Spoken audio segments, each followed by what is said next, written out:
The Secrets of the Skull and Bones, Secret Society. A suspenseful documentary by Knowledge Hub Factory. Narrator, slow, suspenseful tone. A gray stone building sits silently on the campus of Yale University.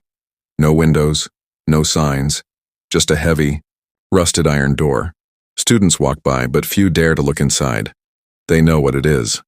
The Tomb, home of the Skull and Bones Society, an elite and secretive group accused of controlling governments, manipulating economies, and choosing the next presidents.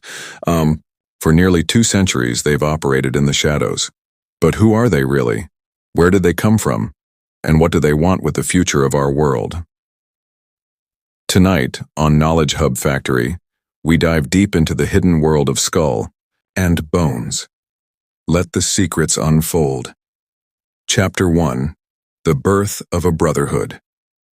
It began in the year 1832. Yale University was already one of America's oldest and most respected academic institutions. But behind its ivy-covered walls, tension was rising. Students wanted more than knowledge. They wanted power, recognition, and influence. That year, 2 Yale students, William Huntington Russell and Alphonso Taft, founded a secret society. It would be exclusive, elite, and connected. They called it the Skull and Bones. Russell was inspired by time spent in Germany, where he observed secret societies like the Bavarian Illuminati and Freemasons. He brought back with him the idea of a brotherhood built on loyalty, secrecy, and rituals. Taft, who would later become U.S. Attorney General and father to a U.S. president, added structure and prestige. Together, they laid the foundation for what they believed would be the most powerful network in America, a society that would shape the nation from behind closed doors. The Skull and Bones quickly became the most desired and feared organization on campus. Chapter 2. Rituals in the Tomb. The headquarters of the Skull and Bones Society is known as the Tomb. Located at 64 High Street in New Haven, Connecticut, the building resembles a haunted crypt. It has no windows. Outsiders are never allowed in. Each year, only 15 senior Yale students are tapped on the shoulder and invited into the brotherhood. Once you're chosen, your life changes forever. Initiation rituals are said to be intense, bizarre, and deeply symbolic. Recruits are reportedly required to confess their darkest secrets inside a coffin. They lie down while older members chant ancient phrases. Some accounts say they must wrestle in mud. Others describe mock ceremonies involving skulls, candles, and cloaks. Inside the tomb, it's rumored there are relics. A human skull believed to be that of Native American leader Geronimo, a collection of rare manuscripts, Nazi memorabilia, and stolen art. The interior is filled with symbols, skulls and crossbones, the number 322, and Latin phrases. Everything is cloaked in secrecy. No phones, no recording. And once you enter, you're sworn to secrecy for life. Chapter 3.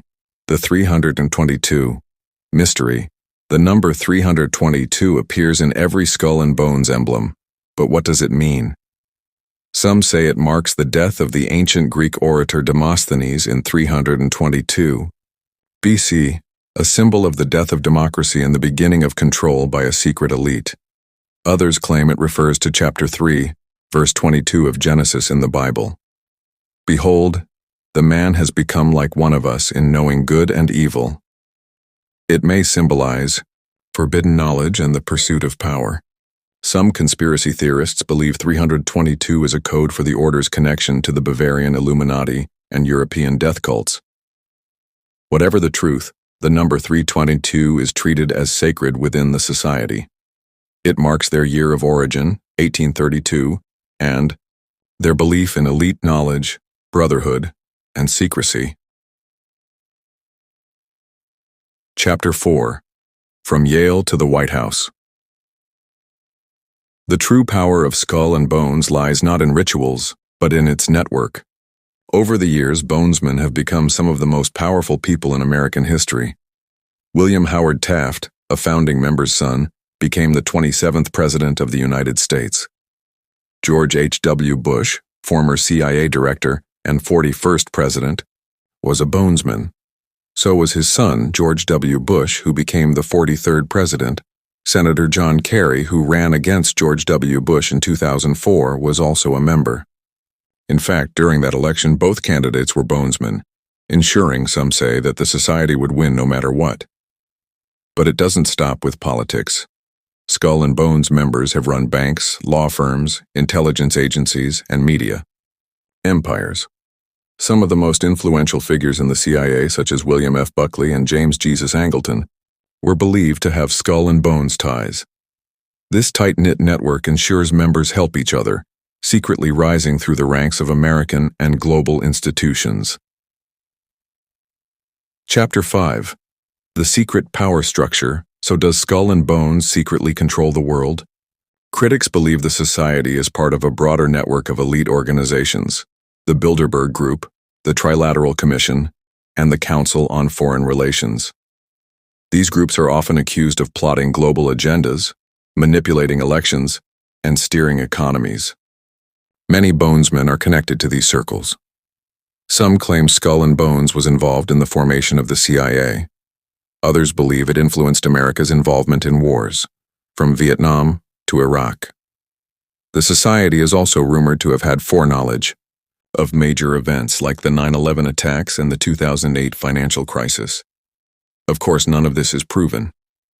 But the secrecy only fuels speculation. Are we seeing the faces of elected leaders or puppets controlled by an ancient society? Chapter 6. Whistleblowers and investigators. Over the years, a few journalists and researchers have tried to break the code of Skull and Bones. One of them, Ron Rosenbaum, sneaked into the tomb and reported on bizarre rituals involving screams, chants, and mock sacrifices.